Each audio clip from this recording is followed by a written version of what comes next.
Our next speaker is a non-traditionalist in the international banking space with a mission to introduce meditation and conscious practices into the corporate world. Joining us from Switzerland, please welcome the relationship manager of the CIS Group, Romain Duverge.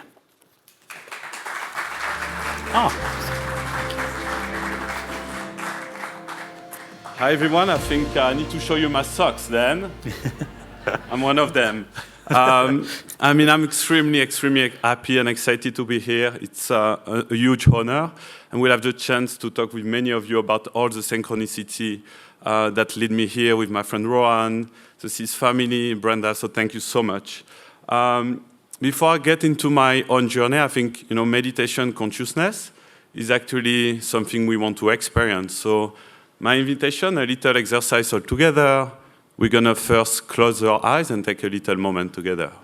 So if you want, close your eyes, and I'm gonna share a very simple, powerful technique, which is called the technique stop. So we stop everything we are doing right now.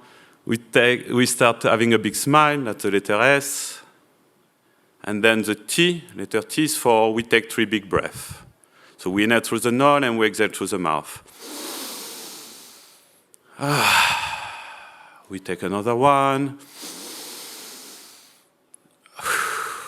And we take a big one all together.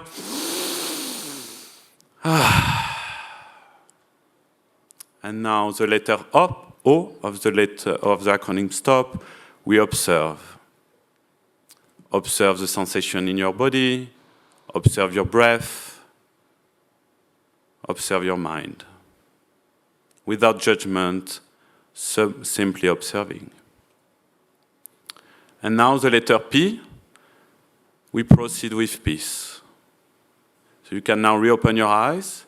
At least if there's one thing you can take home, please use this technique. Anytime you receive an email you didn't want it to receive, something happening you didn't expect, use this simple technique, bring consciousness into your life, and maybe you make a different action. Okay? Now, my journey, so I've been, receiving this nickname, Yogi in Suits. I love playing with the polarity, I love playing with the yin, the yang, the opposite. I think that's what makes life fun. So a little bit of my journey, so you get to know me a bit better. I'm French, I think you quickly recognize from my accent. I grew up in the south of France, in Provence, beautiful region, and then I went on studying like my grandfather, economics. I think I love being a student and partying, so I actually done 2 master's degrees. I studied in France, in Denmark, in Singapore, and then I started my career in 2015 for Goldman Sachs. I worked there as an economics and strategist, pretty high-profile career. I became very quickly promoted executive director, received a huge privilege and big responsibility to speak in the press, represent Goldman Sachs in the media. And as I was feeding my ego and become very important on this level, on the more spiritual side, it was very empty.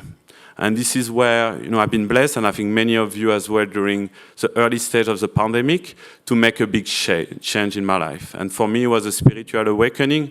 That was the discovery of yoga and meditation.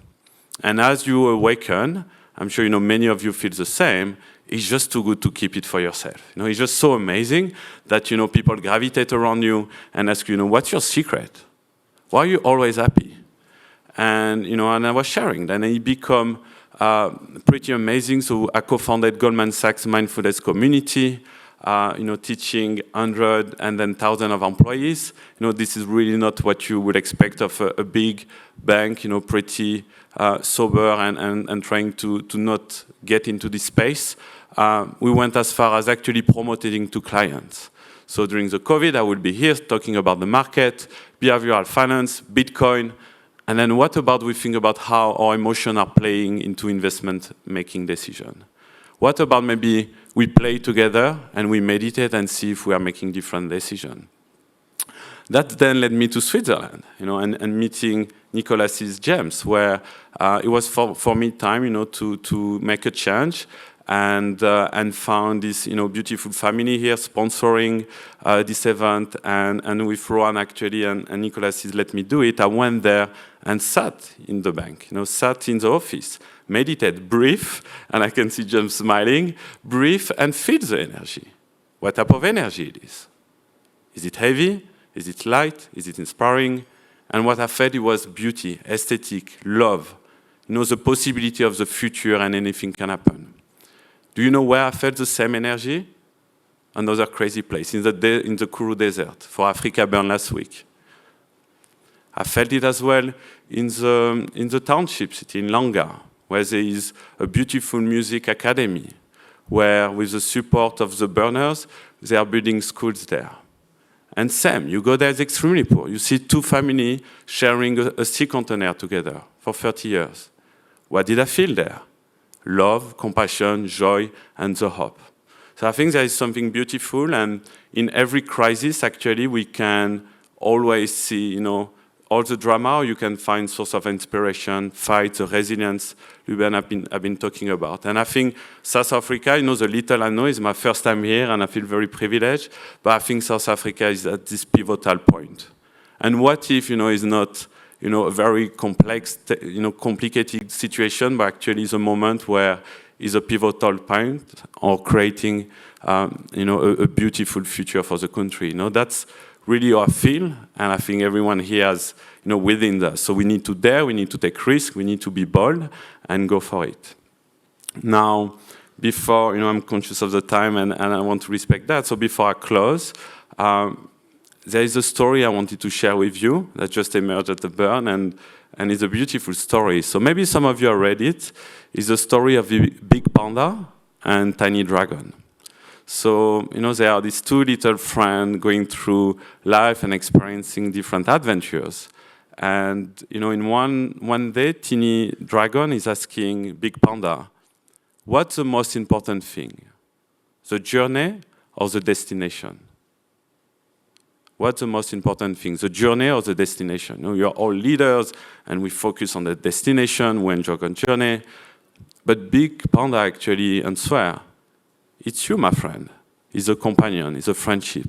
And I think I want to draw your attention that sometimes we get, caught up in our daily lives, the responsibilities, the hard work, and we forget, the one we love, our family, our friends, our employees, your clients. Don't forget that we're all human, we're all one, and the journey is great, where the thing we achieve is fantastic, but the most important thing is one each other, and teaching to one each other, sharing this moment, sharing the love and the compassion.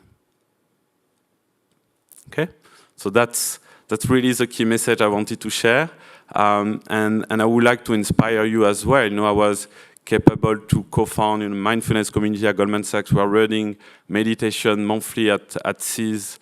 Maybe an invitation for you to see. What can you share? What can you teach to your colleague, to your board member, to your friend, to your family, to your community? Bring that with everyone, because consciousness is great. We can talk about it for hours. We can write book, but at the end is to experience it and to share it together. Thank you, thank you, thank you. Namaste.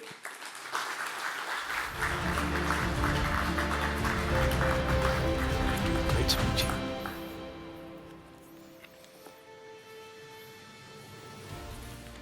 My goodness, can you feel the energy? I certainly can. I've never met you before, but you're in the right job as a relationship manager. I instantly felt the energy, the positivity, the passion, the compassion. And you reminded me that one of the things that I learned in the ashram was to practice dispassion. Along with passion and compassion, the separation, the ability to actually step out and clear one's mind and be focused and fresh.